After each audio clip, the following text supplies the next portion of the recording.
President Obama sent a former ambassador to Egypt to talk to President Mubarak. And part of the message was, indeed, you have to tell your people that you are not going to run again in September. And that part, Mubarak, of course, satisfied the Americans because he's not going to run again in the next presidential election. Now, the other part of the message that this American diplomat was carrying was that, first of all, Gamal Mubarak, his son, should not be running either. Of course, President Mubarak didn't mention anything about his son in his address.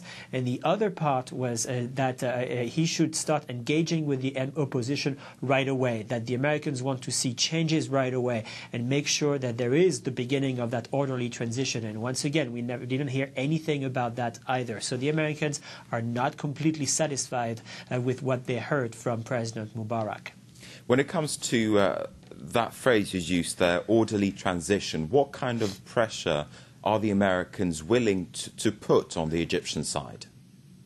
Well, first of all, it seems that the Americans have already moved on beyond Mubarak. If you listen to President Obama, he once again praised the military for its attitude over the past few days. Really, the Americans rely on the Egyptian military to process that orderly transition. And guess what? The Americans are also talking to opposition leaders. Mohammed al-Baradei met with the U.S. ambassador to Egypt, and really the Americans are reaching out to the people who may be the leader of Egypt in the near future.